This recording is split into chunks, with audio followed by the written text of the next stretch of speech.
I never thought that my life would turn out like this. I thought I had it all: a loving husband, a beautiful home, and a bright future ahead of me. But then everything came crashing down. My husband and I had been together for 5 years, and we had always been happy. We shared everything from our hopes and dreams to our deepest fears. We were each other's best friends, and I couldn't imagine my life without him. But then something changed. My husband started hanging out with a new group of friends. They were all single, and they didn't seem to like the fact that my husband was in a committed relationship. They would always make snide remarks about me and try to convince my husband that our relationship was broken. At first, I tried to ignore it. I thought that my husband would see through their lies and come back to me. But as time went on, he became more and more distant. He started spending less time with me and more time with his friends. I tried to talk to him about it, but he brushed me off. He said that his friends were just joking around and that I was overreacting. But I could feel the distance between us growing wider and wider. To make matters worse, I couldn't stand his new friends. They were loud, obnoxious, and disrespectful. They would always make crude jokes and talk about women like we were objects. I didn't want my husband to be associated with people like that. I tried to talk to my husband about it, but he wouldn't listen. He said that I was being too judgmental and that I needed to give his friends a chance. But I just couldn't bring myself to do it. Every time they were around, I felt uncomfortable and out of place. To make matters even more complicated, my husband's old friends didn't like his new friends either. They would always make comments about how they were a bad influence on him and how they were changing him for the worse. But my husband didn't seem to care. He was determined to prove them wrong. I could feel our relationship starting to unravel. My husband was becoming more and more distant, and I didn't know how to stop it. I tried everything I could think of, but nothing seemed to work. And then, one day, he dropped the bombshell. He told me that he wanted a divorce. He said that our relationship was broken beyond repair and that it was time for us to move on. I was completely devastated. I couldn't believe that he would give up on us so easily. I didn't know what to do or where to turn. All I knew was that my life would never be the same again. I felt like I had lost everything that mattered to me. But then I decided to take matters into my own hands. I knew that my husband had been convinced by his new friends that our relationship was broken and that they had played a part in his decision to leave me. I was determined to make them pay.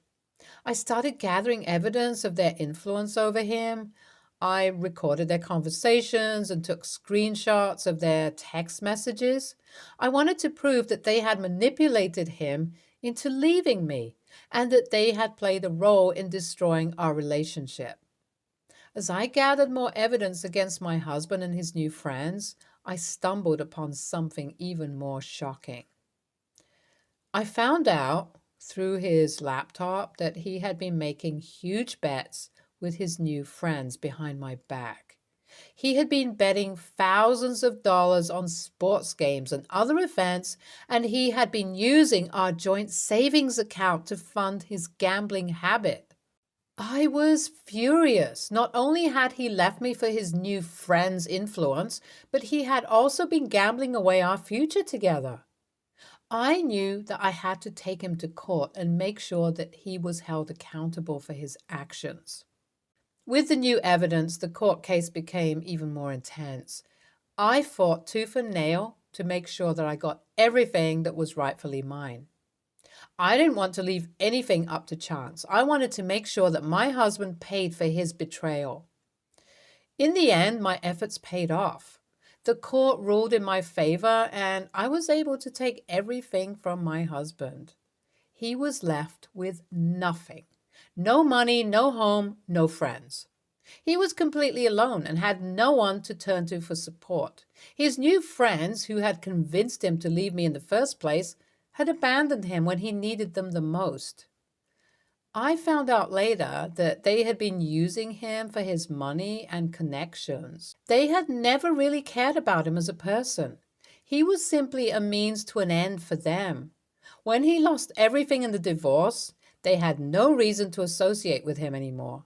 In fact, when he tried to reach out to them for help, they pretended like they didn't know him. They ignored his calls and messages, and when he showed up at their doorstep, they turned him away. It was clear that their friendship had never been genuine. They had manipulated him into leaving me, and when it all blew up in his face, they had no qualms about abandoning him and pretending like they had never been friends in the first place. For my ex-husband, the realization was devastating. He had lost everything: his wife, his money, and his friends.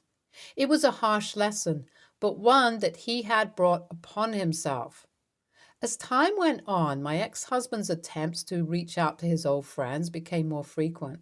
He would call, send text messages, and even show up unannounced at their homes, hoping for some kind of support or comfort. But it was clear that his former friends wanted nothing to do with him. They were hesitant to talk to him, and when they did, it was clear that they saw him as a toxic influence. I knew all of this because I had been keeping tabs on him. I didn't want anything to do with him, but I was curious to see how he was doing after everything that had happened. I would hear from mutual acquaintances about his attempts to reach out, and I would see his messages and missed calls on my phone. One day, I received a call from his ex-best friend, the one he had blown up on when he tried to convince him to reduce contact with his new friends. His ex-best friend was hesitant to talk to me at first, but eventually he opened up. He told me about how my ex-husband had repeatedly lashed out at him when he tried to offer some friendly advice. He had become aggressive and hostile, and it was clear that he was not the same person they had once known. It was then that I realized just how much his new friends had influenced him. They had turned him into someone I didn't recognize. Someone who was willing to give up everything for their approval. And now that he had lost everything, including his wife and his money, they wanted nothing to do with him. It was a bitter pill for my ex-husband to swallow, but it was a lesson he needed to learn. He had been blinded by his desire to fit in with his new friends, and he had lost sight of what was truly important in life. And now that he had nothing left, he was forced to confront the harsh reality of his decisions. Update 1. I was surprised to see him standing on my doorstep, looking defeated and desperate. It had been 3 months since the divorce, and I had heard nothing from him since the court ruling. But here he was, begging for my forgiveness and asking me to take him back. He was in a sorry state. His clothes were wrinkled, and he looked like he had been up all night. I couldn't help but feel a pang of sympathy for him. But at the same time, I knew that he had brought all of this upon himself. He began to pour out his heart, confessing how wrong he had been, how much he had regretted his decision, and how much he missed me. He promised that he would do anything to make it up to me and begged me to give him another chance. But I couldn't forget the pain that he had caused me.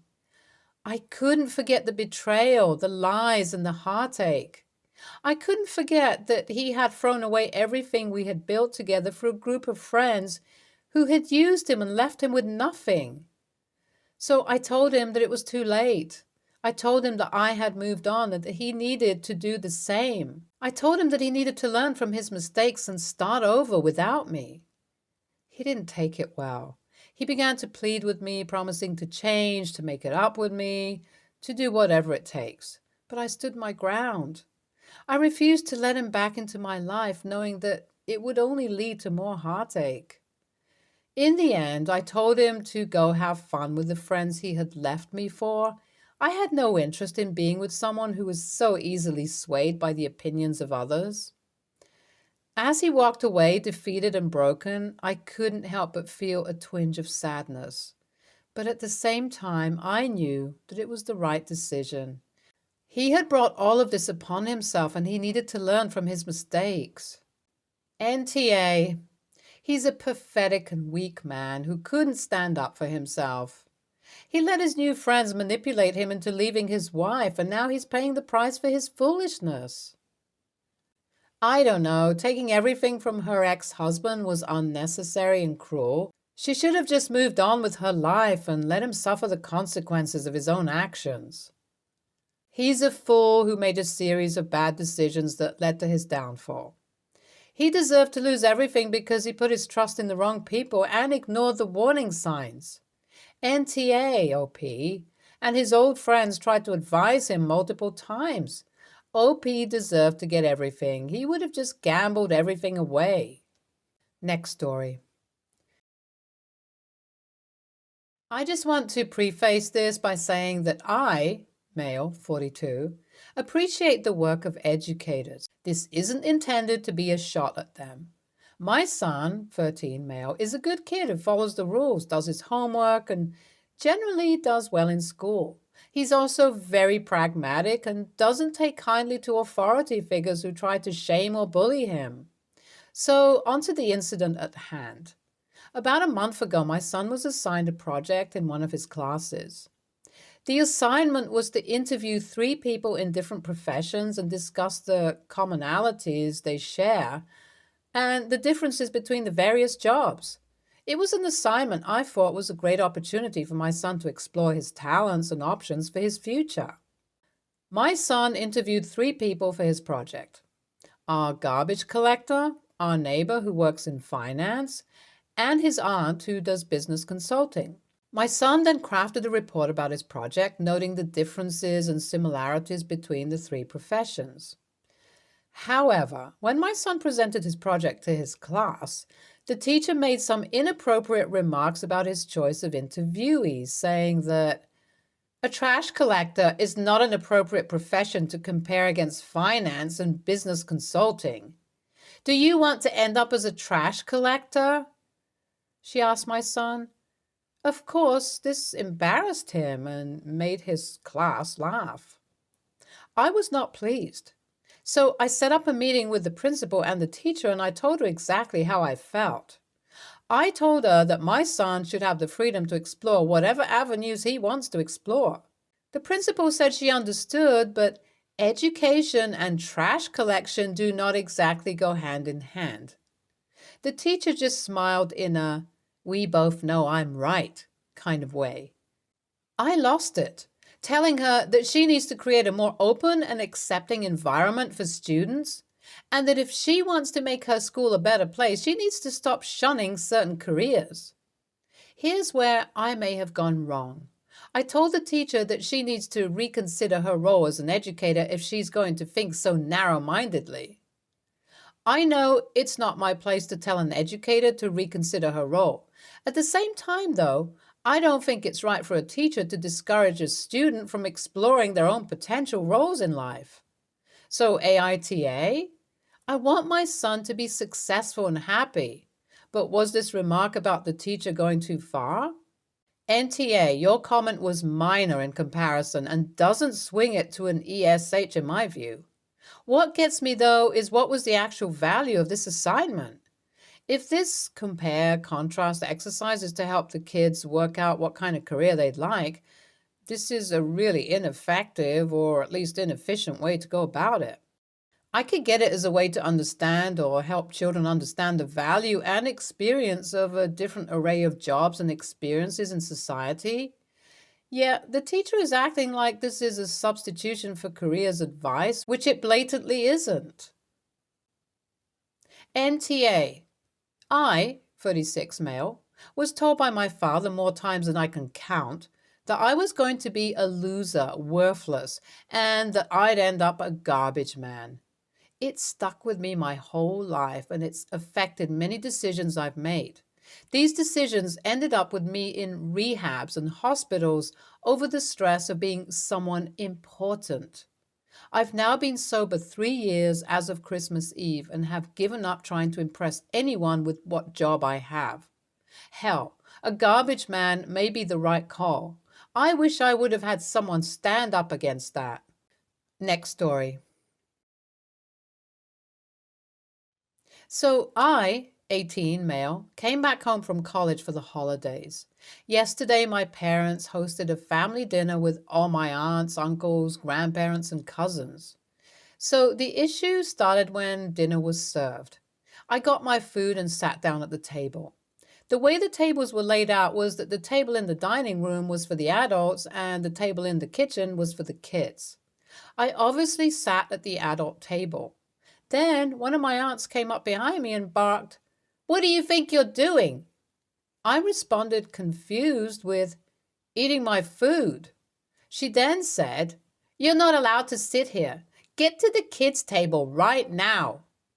I laughed at that and said, "I have just as much right to be here as you do. You have no authority over me. Stop trying to start drama and just sit down and eat your food."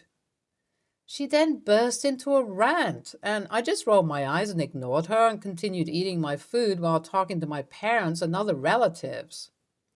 After the dinner, my parents asked me to apologize. Apparently, she filled the aunt's group chat with passive aggressive remarks about me, as well as calling me disrespectful and claiming I grew up with no discipline. I do not feel the need to apologize, but I will if I'm TA. Edit. I should probably clarify the sitting situation.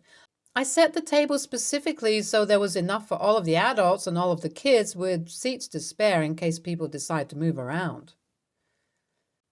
NTA, and if you really were, then someone at the table would have told you to get up and move. I imagine someone or multiple people heard your aunt berate, but didn't say anything, probably because you had every right to be at the table. I will say it sounds problematic that no one stood up for you. Does your aunt get away with that condescending behavior often? Next story. My wife does not understand why there are black bars in movies. The greatest thing that ever happened to me was when all TVs started being sold at 16:9 instead of 4:3. Before we got our new TV, I would have to spend half an hour at the beginning of every movie trying to explain that there wasn't anything cut out in those areas.